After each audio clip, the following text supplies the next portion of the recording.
एक बहुत अच्छी न्यूज आ रही है। इंडिया दुनिया की तीसरी सबसे बड़ी इकोनॉमी बन चुकी है और फाइनली इंडिया की करेंसी $1 इक्वल टू $80 हो चुकी है। मैं पागल हूं। ये तो था मजाक, लेकिन इस समय पे जो इंडिया के हाल हो रहे हैं वो थोड़े से बुरे हैं। बुल रन की उम्मीद है, लेकिन इसके साथ साथ इन्वेस्टिंग स्ट्रेटजी सुधारने की भी जरूरत है। आज के बाजार की डिस्कशन करेंगे, फ्यूचर में कैसी इन्वेस्टिंग स्ट्रेटजी बनानी चाहिए, जो जीडीपी के नंबर आए हैं उसको देख करके क्या लगता है, ये सब डिस्कस करेंगे इस वीडियो में। मेरा नाम है अभिषेक उपाध्याय, आप देख रहे हो कॉफी थिंकर्स। शुरू करते हैं वीडियो। सबसे पहले शुरुआत करते हैं हमारी इकोनॉमी के बारे में। 6th लार्जेस्ट इकोनॉमी हो चुकी है और ये जापान और यूके से पीछे जा चुकी है। मतलब अब जो नंबर है वो इस तरीके से है, यूएस सबसे बड़ी है, चाइना उससे छोटी, जर्मनी उससे छोटी, जापान चौथे नंबर पे आ चुकी है और जो यूके है वो 5th नंबर पे आ चुकी है। और जो इंडिया है उसकी जो इकोनॉमी है वो 4.15 ट्रिलियन है और वहीं पे जो यूके की इकोनॉमी है वो $4.26 ट्रिलियन के आसपास है। तो बेसिकली ऐसा क्या हो गया कि हमें इतनी बड़ी गिरावट देखने को मिली। देखो इंडिया जो है वो दुनिया में सबसे तेजी से ग्रो कर रहा है। 6 से ज्यादा जीडीपी के नंबर हमारे आते हैं, ठीक है, 6% से ज्यादा। वहीं पे अगर आप जापान को देखोगे और यूके को देखोगे सो ऑलमोस्ट इनकी इकोनॉमी डेड है, यहाँ पे कोई भी ग्रोथ नहीं दिख रही। लेकिन इन सबके बावजूद ये गिरावट क्यों हुई है? ये गिरावट सिर्फ इस वजह से हुई है, अगर आप देखोगे तो जो डॉलर है उसके अगेंस्ट जो आईएनआर है काफी ज्यादा फॉल हो रहा है। मैंने इसके ऊपर कल भी वीडियो बनाई थी, मैंने इसके ऊपर परसों भी वीडियो बनाई थी कि जो आईएनआर गिर रहा है ये एक बहुत बड़ा रिस्क है। और लोग हमेशा ये चीज कहते रहते थे कि जो आईएनआर है वो 150 तक पहुंच जाएगा तो क्या हो जाएगा, ये हमारे देश के लिए अच्छा है। न्यूज और मीडिया में मैंने सुना है मोदी जी कहते हैं कि हमारा जो आईएनआर है वो जितना गिरेगा उतना अच्छा है। फाइनेंस मिनिस्टर कहती है कि हमारा आईएनआर नहीं गिर रहा, इवन जो डॉलर है वो स्ट्रांग हो रहा है। अब जो मर्जी वो मान लो, जो भी हमारे जीडीपी के नंबर होते हैं वो कैलकुलेट डॉलर टर्म्स के अंदर होते हैं। अगर जो आपकी करेंसी है वो गिरती है, इससे क्या होता है, इससे आपकी ओवरऑल इकोनॉमी में एक मेजर इंपैक्ट आता है। लेकिन इससे स्टॉक मार्केट को क्या फर्क पड़ता है, इस पे मैं आऊंगा। लेकिन अगर आप सिर्फ एक साल के देखोगे तो एक साल के अंदर करीब करीब 8% से ज्यादा की गिरावट है। 5 साल के अंदर एवरेज 5% से ज्यादा की गिरावट है। और ये जो गिरावट होती थी कुछ साल पहले तक, 2015 से पहले तक, उस समय पे एवरेज गिरावट 3% की होती थी। तो मतलब ये है कि लास्ट 10 सालों में जो आईएनआर है वो काफी ज्यादा तेजी से गिर रहा है। क्या मैं ये कह रहा हूं किसी पॉलिटिकल पार्टी की वजह से गिर रहा है? नहीं, मैं ऐसा कुछ भी नहीं कह रहा और ना मुझे ऐसा कुछ कहने में इंटरेस्ट है। मैं आपको सिंपल सी बात ये बता रहा हूं कि हमारी जो पॉलिसीज हैं वो इस समय पे वर्कआउट नहीं कर रही है और हमें हमारे देश के अंदर इंडस्ट्रीज लगाने की जरूरत है जो कि एक्सपोर्ट ओरिएंटेड हो। हम हमेशा एक चीज कहते रहते हैं कि हमारी जो इकोनॉमी है वो कंजम्पशन बेस्ड इकोनॉमी है। बात सही है, लेकिन कंजम्पशन करने के लिए लोगों के पास पैसा होना चाहिए।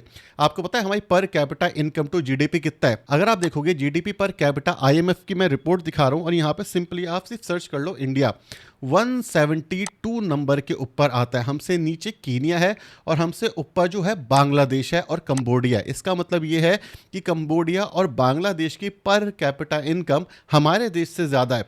तो इसका मतलब ये है कि भाई आप 6th लार्जेस्ट जीडीपी बन जाओ, आप 4th लार्जेस्ट जीडीपी बन जाओ, आप कितनी भी बड़ी जीडीपी बन जाओ, अगर आपका पर कैपिटा इनकम ही ग्रो नहीं हो रहा है, इसका मतलब है कि कंजम्पशन ही नहीं आएगी। कंजम्पशन स्ट्रांग होना जरूरी है, तभी आपकी जो ग्रोथ है वो आने वाली है। मतलब जो लोग ऊपर बैठे हुए वो पैसा कमा रहे। और मैं आपको सच बता रहा हूं, अगर आप इंडिया के अंदर टॉप 5 और टॉप 7 में आना चाहते हो, मतलब अगर आपकी सैलरी 50 और 70 हजार से ज्यादा है, तो इस सिचुएशन में आपको इतना फर्क नहीं पड़ रहा होगा, आपकी सैलरी और भी बढ़ती रहेगी। क्यों बढ़ती रहेगी? क्योंकि आपके पास वो स्किल है, आप स्किल के बेसिस पर वहां तक पहुंचे हो। और ज्यादातर लोगों के पास स्किल ही नहीं है और अगर आपकी सैलरी 50,000 रुपए से कम है तो इस समय पे आप बहुत बड़े नुकसान में आ सकते हो। तो ये चीज हमें ये दर्शाता है कि इंडिया कितना भी कह ले कि हम बहुत ज्यादा स्ट्रांग हैं, हमें यहाँ पे काम करने की जरूरत है। एक और इंपॉर्टेंट डेटा निकल के आया कि जो हमारे एक्सपोर्ट्स हैं वो बढ़े हैं। बात ठीक है, हमारे एक्सपोर्ट्स बढ़े हैं, लेकिन जो हमारे एक्सपोर्टर जिसने डॉलर कमाया, फिर डॉलर कमाने के बाद आईएनआर में कन्वर्ट हुआ, अब आईएनआर ये डॉलर के अगेंस्ट गिर गया तो हमें 8% का तो सीधा सीधा नुकसान हो गया, राइट। तो हमारे एक्सपोर्ट बढ़ने के बावजूद हमारी करेंसी इतनी ज्यादा गिर रही है कि हमारी जीडीपी के ऊपर एक बड़ा डेंट पड़ रहा है। और अगर आप इसको अभी भी सीरियस नहीं लेने वाले, अभी भी आप ये कहने वाले हो कि भाई किसी की पूजा करो, किसी के पास चले जाओ, दूसरों के बारे में मत बोलो, पहले भी ये इकोनॉमी गिरी हुई है, पहले भी करेंसी गिरी हुई है और 100 अलग चीजें और 100 अलग बहाने हैं आपके पास। तो आपका पैसा है, आपकी मर्जी है, आपकी सिचुएशन है, समझना चाहो तो समझो, नहीं समझना चाहो तो मत समझो। अगर आपको करेंसी डेप्रिसिएशन से बचाना है और आपको इन्फ्लेशन को बीट करना है तो भाई इन्वेस्ट आपको इंडिया के साथ साथ बाहर भी करना पड़ेगा।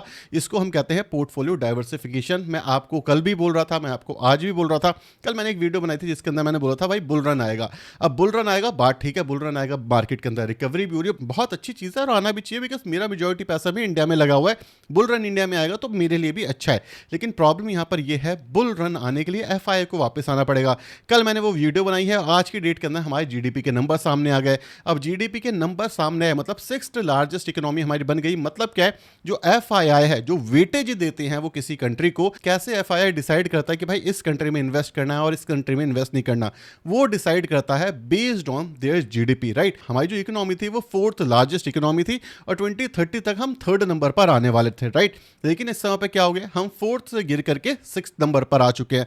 अब यहां पर जब आए तो जो एफआईआई का पोर्टफोलियो है वो देखेगा कि भाई ये जो कंट्री है ये थोड़ा पीछे जा रही है, यहाँ पे करेंसी रिस्क बन रहा है। अब जो करेंसी रिस्क है ये रियल रिस्क है। रियल रिस्क क्यों है, इंडोनेशिया की करेंसी काफी अच्छे तरीके से काम कर रही थी, ग्रो कर रही थी, फिर ऑल ऑफ द सडन वो जो डिपेंडेंसी थी चाइना और जापान के ऊपर, उन्होंने उनको धोखा दे दिया। इसी के साथ साथ जॉर्ज सोरोस ने उनकी करेंसी को शॉर्ट कर दिया।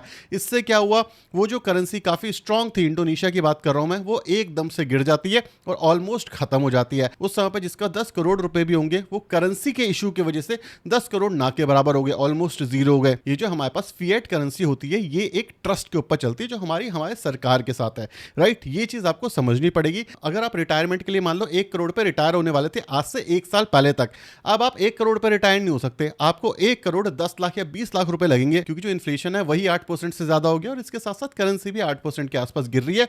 तो अभी मैं रिसेंटली ना एक ट्रिप पे भी गया था। अब जब मैं ट्रिप पे गया था और जब मैं लास्ट टाइम ट्रिप पे जा रहा था तो मेरे को जो INR थे ये ज्यादा खर्च करने पड़ रहे थे।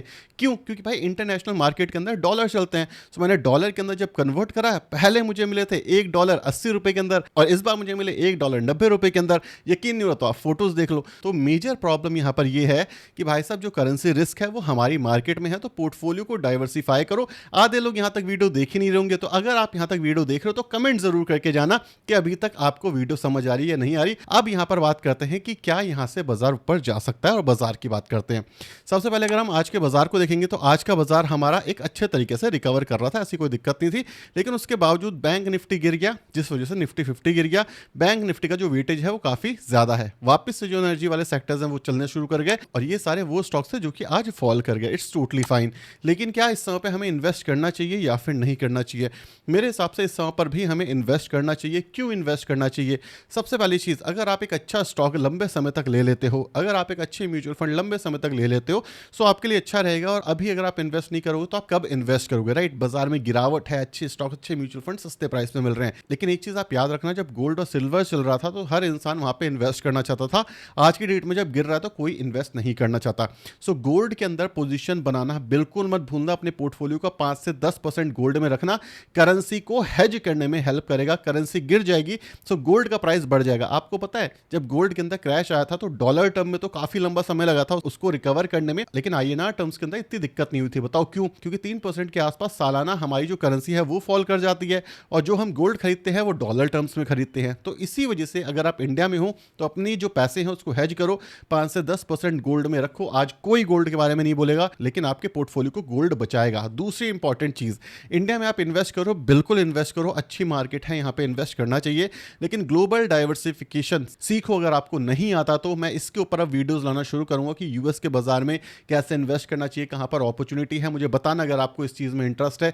जितना ज्यादा इंटरेस्ट होगा उतनी ज्यादा मैं आपके लिए वीडियोस लेके आऊंगा। आप इंडिया के अंदर इन्वेस्ट करो, मान लो आपके पास 100 रुपए है तो 50-60 रुपए आप इंडिया में इन्वेस्ट करो, 10-15 रुपए आप अपने गोल्ड में इन्वेस्ट करो, बाकी 20-25-30 रुपए जो है वो मेरे हिसाब से आउट ऑफ इंडिया इन्वेस्ट करना चाहिए। अगर INR और गिरता है तो डॉलर टर्म्स में आपको बेनिफिट देखने को मिलेगा। अगर डॉलर कोलैप्स हो जाता है तो पूरी की पूरी दुनिया ही इस समय पे कोलैप्स हो जाएगी। तो इसी वजह से अपनी करेंसी रिस्क को बचाओ। और जो ग्लोबल प्लेयर हैं, चाहे आप सेमीकंडक्टर की बात कर लो, चाहे आप डेटा सेंटर की बात कर लो, चाहे आप AI की बात कर लो, चाहे आप tech company, giant tech company की बात कर लो जो एक्चुअली इनोवेशन लेकर के आ रही है, वो यूएस की मार्केट के अंदर है। कल मैं सैमसंग का जो स्टॉक था उसको एनालाइज कर रहा था, उसकी ग्रोथ देख करके मैं पागल हो गया। मैंने सोचा कितनी बड़ी अपॉर्चुनिटी मेरे हाथ से निकल गई। मैं यहाँ पर ये बैठा रहा कि भाई इंडिया के अंदर ये चीज़ें होंगी, मेरे से गलती हुई। इंडिया ने अच्छी ग्रोथ दिखाई। लास्ट ईयर जहाँ पे इंडेक्स ने 0% के रिटर्न दिए थे, हमने स्विंग कर करके वहाँ पे करीब 24% के आसपास के रिटर्न निकाले थे। मेरी पर्सनल स्टोरी है जो मैं मेंबर कम्युनिटी पे शेयर करता रहता हूँ। लेकिन यहाँ पे मैं आपको एक चीज़ और बता दूँ, देखो स्विंग ट्रेडिंग अच्छी है लेकिन उसके बावजूद मुझे 20% यहाँ पे टैक्स देना पड़ेगा। अब इसी के साथ साथ 8% से जो करेंसी रिस्क आया वो मेरे को झेलना पड़ेगा। सो ओवरऑल जो मेरे रिटर्न है वो रियल टर्म में अगर मैं बाहर घूमने चला जाऊँ सेम पैसों के साथ तो उनकी कोई खास वैल्यू नहीं बचती। तो इंडिया के अंदर तो हम इन्वेस्ट कर ही रहे हैं, हमें इन्वेस्ट करना भी चाहिए, लेकिन आउट ऑफ इंडिया भी इन्वेस्ट करना चाहिए। और 2026 में ये मैं चेंज करने वाला हूँ। मैं आउट ऑफ इंडिया इन्वेस्ट करता था, कुछ स्टॉक्स में मेरे पास होल्डिंग थी भी, लेकिन वो बहुत बड़ी नहीं थी। मेरा जो मेजॉरिटी पैसा था वो इंडिया के अंदर लगा था। तो अब मुझे एक चीज़ समझ आ गई है कि हमारी इकोनॉमी नीचे गिर रही है, हमारी करेंसी वीक हो रही है, और ये अब आपकी आंखों के सामने हो रहा है। कुछ लोग ब्लाइंड हैं, कुछ लोग सिर्फ भरोसा करते हैं। मैं सिर्फ डेटा के ऊपर भरोसा करता हूं, मेरे को किसी के भी वादों पे कोई भरोसा नहीं है। मेरे को भरोसा है सिर्फ और सिर्फ डेटा के ऊपर। जो मुझे डेटा दिख रहा है उससे मुझे एक चीज़ समझ आ रही है कि भाई करेंसी रिस्क है। सो करेंसी रिस्क को मिटिगेट करने के लिए अपना कुछ पैसा उठा करके आउट ऑफ इंडिया भी लगाना चाहिए। तो सपोज करो इंडिया के अंदर आज मेरे 100 रुपए लगे हैं, तो मैं इंडिया से यहाँ से 20 रुपए निकालूंगा और धीरे धीरे करके आउट ऑफ इंडिया इन्वेस्ट करना शुरू करूंगा। आउट ऑफ इंडिया में भी मैं कुछ म्यूचुअल फंड लूंगा, कुछ ETFs लूंगा, कुछ स्टॉक्स लूंगा जो मुझे समझ आते हैं। लेकिन अब मुझे ये समझ आ गया है कि भाई करेंसी रिस्क हो चुका है। मैं नहीं मानना चाहता था, लेकिन आज जो ये डेटा सामने आया इसको देख करके मेरा भी थोड़ा सा दिमाग खराब हुआ। मैं चाहता हूं कि यहाँ पे बुल रन आए और यहाँ पे हमारी ग्रोथ हो, और मैं पूरी उम्मीद रखता हूं कि यहाँ पर बुल रन आएगा बहुत जल्दी। लेकिन मैं ये भी जानता हूं कि अगर करेंसी इस तरीके से फॉल करती रही तो जो आपका बुल रन आएगा वो भी इस चीज़ को नहीं संभाल पाएगा, क्योंकि 8%, 3%, 5% से करेंसी गिरना, 8% से इन्फ्लेशन का बढ़ना, और जो सैलरी इंक्रीज है वो नहीं हो रही है, जो ग्रोथ है वो नहीं आ रही है। तो डॉलर टर्म्स में हम अपनी परचेजिंग पावर खोल रहे हैं, जिसको हम परचेजिंग पावर पैरिटी कहते हैं। इसमें हमारी गिरावट आ रही है। तो इसी वजह से अब मुझे लगता है कि आउट ऑफ इंडिया इन्वेस्ट करना भी काफ़ी ज़्यादा ज़रूरी हो चुका है। मैं अभी भी पॉजिटिव हूँ इंडिया को लेकर के, लेकिन मुझे अब अपने पोर्टफोलियो को डाइवर्सिफाई करना है। अपने रिस्क को एक कंट्री स्पेसिफिक नहीं रखना है। हाँ, हम इंडिया से प्यार करते हैं, हाँ हम इंडियन हैं, तो मैं कैसे सपोर्ट करूंगा इंडिया को? मैं मेहनत करके सपोर्ट करूंगा, मैं टैक्स दे करके सपोर्ट करूंगा।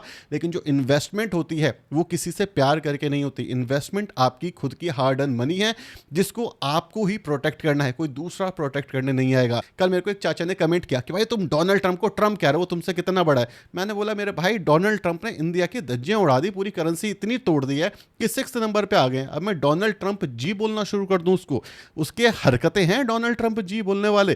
तो समझ रहे हो, लोगों को कोई मतलब नहीं है कि दुनिया में क्या हो रहा है, लोगों को कोई मतलब नहीं है कि उनके इन्वेस्टमेंट के साथ क्या हो रहा है। लोगों को जी सुनना है, जिसको जी सुनना है वो भाई जी बोलो, वीडियो बनाओ और डोनाल्ड ट्रंप जी बोलो, वो आपकी लेता रहेगा और आप जी बोलते रहोगे। लेकिन एज अ इन्वेस्टर हो तो भाई माइंडफुल काम करो, यहाँ पे रिस्क को एडजस्ट करो और रिस्क एडजस्टेड पोर्टफोलियो बनाओ। इंडिया से भी पैसा बनाओ, बाहर से भी पैसा बनाओ। पैसा बनाने से मतलब है, कहां से बन रहा है इससे मतलब नहीं है। हमेशा याद रखना कि मैं वर्स्ट केस सिचुएशन के लिए हमेशा तैयार रहना चाहता हूं। तो इसीलिए मैं पोर्टफोलियो को डाइवर्सिफाई कर रहा हूं। कुछ टाइम से बोल रहा था, अब मैं थोड़ा अग्रेसिवली करूंगा और आपके सामने ऐसी वीडियोस भी लाऊंगा जहां पर हम बाहर के ETF और स्टॉक्स के बारे में भी बात करेंगे। कमेंट सेक्शन में बताना आपका क्या ओपिनियन है। Thank you so much for watching this video. Signing off.